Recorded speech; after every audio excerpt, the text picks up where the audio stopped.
Tense का part fifth है जिसके 4 पार्ट्स मैं पहले अपलोड कर चुका हूँ। अगर आपने नहीं देखे हैं तो डिस्क्रिप्शन में आपको लिंक मिल जाएगी, जा करके अभी देख लीजिए। दोस्तों टेंस का पार्ट फिफ्थ इतना लेट मैं इसलिए बना रहा हूँ क्योंकि जिस टाइम पर मैंने टेंस की वीडियोस बनाई थी उस टाइम पर इस पर कोई रेस्पॉन्स नहीं मिला था, लेकिन अब रेस्पॉन्स मिलने लगा है। पिछले कुछ दिनों से रिक्वेस्ट की जा रही थी कि 5वां पार्ट जो है इसका अपलोड कीजिए। तो दोस्तों ये टेंस का 5वां और आखिरी पार्ट है, इसको गौर से देखना।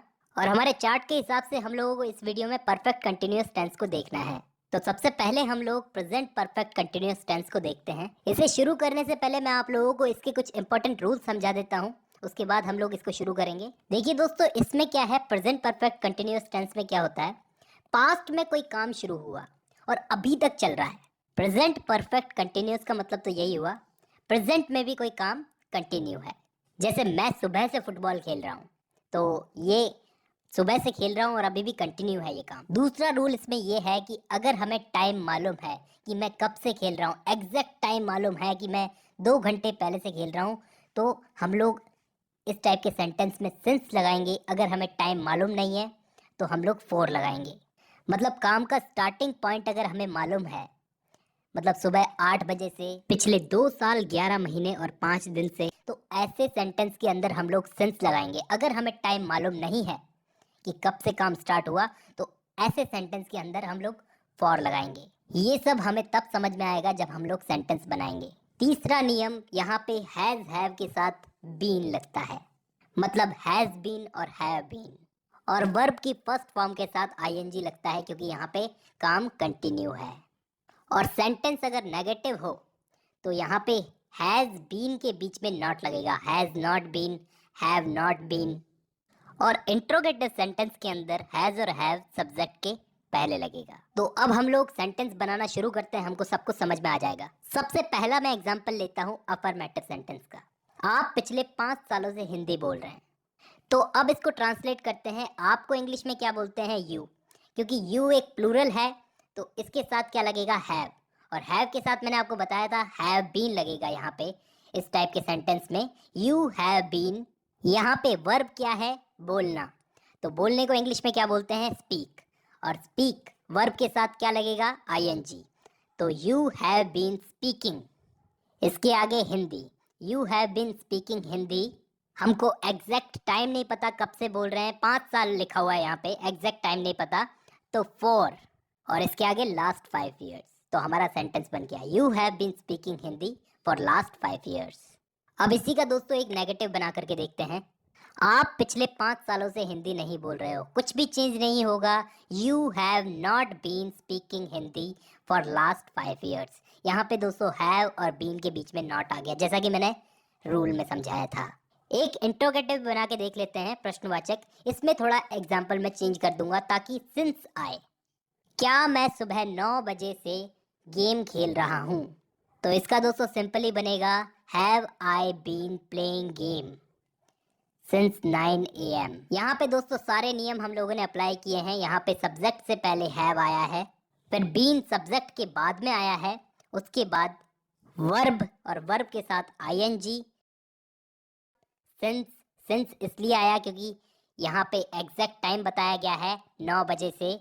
तो यहाँ पे पूरा सेंटेंस क्या बना, have I been playing game since 9 AM। और इसी के साथ हमारा प्रेजेंट परफेक्ट कंटिन्यूअस टेंस खत्म होता है दोस्तों। अब हम लोग पास्ट परफेक्ट कंटिन्यूअस को देखते हैं। इस टेंस को हम लोग कुछ रूल्स के साथ समझ लेते हैं। देखो दोस्तों, ये टेंस में क्या होता है, पास्ट में कोई काम शुरू हुआ, किसी पॉइंट से काम शुरू हुआ और पास्ट में ही वो काम चल रहा है। आप समझ ही गए होंगे, मैं सुबह से फुटबॉल खेल रहा था, मैं सुबह से फुटबॉल खेल रहा था। यहाँ पे सब कुछ पास्ट में हुआ और पास्ट में ही वो काम चल रहा है, खेल रहा था। दूसरा नियम, सिंस और फॉर बताने की जरूरत नहीं है क्योंकि मैंने आपको बताया सिंस तब लगता है जब हमें एग्जैक्ट टाइम मालूम हो, 9 बजे, 10 बजे, 11 बजे, मतलब पक्का टाइम मालूम हो तो इसमें सिंस लगता है, और पक्का टाइम नहीं मालूम हो तो उसमें फॉर लगता है। तीसरा नियम, इसके अंदर हैज बीन, हैव बीन जैसा कुछ भी नहीं लगता, इसमें सिर्फ एक ही चीज लगती है, हैड बीन। मतलब हर टाइप के सब्जेक्ट के साथ यहाँ पर हैड बीन लगता है। अगला नियम जो शायद बताने की जरूरत नहीं है क्योंकि हम लोग कंटिन्यूअस टेंस पढ़ रहे हैं, तो यहाँ पे वर्ब की फर्स्ट फॉर्म के साथ आईएनजी लगेगा। वर्किंग, ईटिंग, ड्रिंकिंग, और अगला नियम ये कि नेगेटिव सेंटेंस में हैड और बीन के बीच में नॉट आएगा और इंट्रोगेटिव सेंटेंस में सब्जेक्ट के पहले हैड आएगा। ठीक है, हम लोग इसमें सेंटेंस बनाना शुरू करते हैं।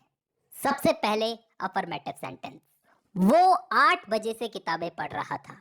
तो दोस्तों यहाँ पे वो का बन जाएगा ही। तो ही यहाँ पे सब्जेक्ट है, तो सब्जेक्ट के साथ हैड बीन, मैंने आपको बताया था ही हैड बीन। पढ़ने को क्या बोलते हैं? रीड। तो वर्ब हो गया रीड, तो इसके साथ क्या लगेगा? ING. He had been reading, क्या पढ़ रहा था? किताब। He had been reading book. Time हमको पता है, स्टार्टिंग पॉइंट पता है 8 बजे से, तो सिंस आएगा यहाँ पे, हम लोगों को टाइम पता है। He had been reading book since 8 o'clock। अब इसको सिंपली अगर हम नेगेटिव में बदलें तो कैसे बदलेंगे कि वो सुबह से किताबें नहीं पढ़ रहा था। तो he had not been, had और बीन के बीच में नॉट आ गया, बस इतना ही चेंज होगा इसमें। He had not been reading book since 8 o'clock। क्या वो सुबह 8 बजे से किताबें पढ़ रहा था?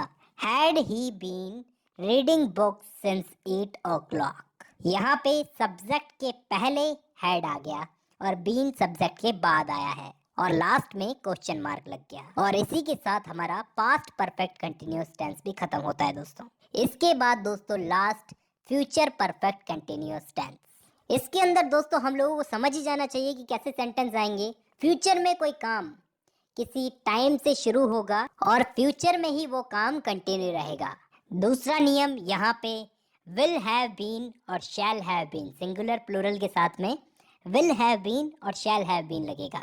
वर्ब की फर्स्ट फॉर्म के साथ आईएनजी, नेगेटिव सेंटेंस के अंदर विल और शैल के साथ नॉट लगेगा, और इंट्रोगेटिव सेंटेंस के अंदर विल और शैल पहले आएंगे। सबसे पहले अफर्मेटिव सेंटेंस, वो 8 बजे से किताबें पढ़ रहे होंगे। तो यहाँ पे वो का बन गया they will have been reading books since 8 o'clock। इसको हम लोग नेगेटिव में बदल करके देखते हैं। वो 8 बजे से किताबें नहीं पढ़ रहे होंगे। They will not have been reading book since 8 o'clock। यहाँ पे चेंज क्या हुआ? यहाँ पे विल और हैव के बीच में नॉट आ गया, जैसा कि रूल में हम लोगों ने पढ़ा था। यहाँ पे हम लोग इंट्रोगेटिव सेंटेंस देखते हैं, लेकिन सेंटेंस बदल देते हैं। क्या वो 2 सालों से कॉलेज जा रही होगी? यहाँ पे दोस्तों रूल्स को ढंग से देखना। यहाँ पे सबसे पहले विल लगेगा, will she have been, will के बाद सब्जेक्ट लगा है she, have been going to college for 2 years। यहाँ पे 2 साल लिखा हुआ है, कोई एग्जैक्ट टाइम हमको पता नहीं है, इसलिए यहाँ पे फॉर लगा है।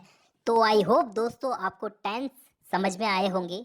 अगर नहीं समझ में आए तो शुरू से टेंस की वीडियोस को देखिए, जरूर समझ में आ जाएंगे। तो दोस्तों आज की वीडियो में बस इतना ही।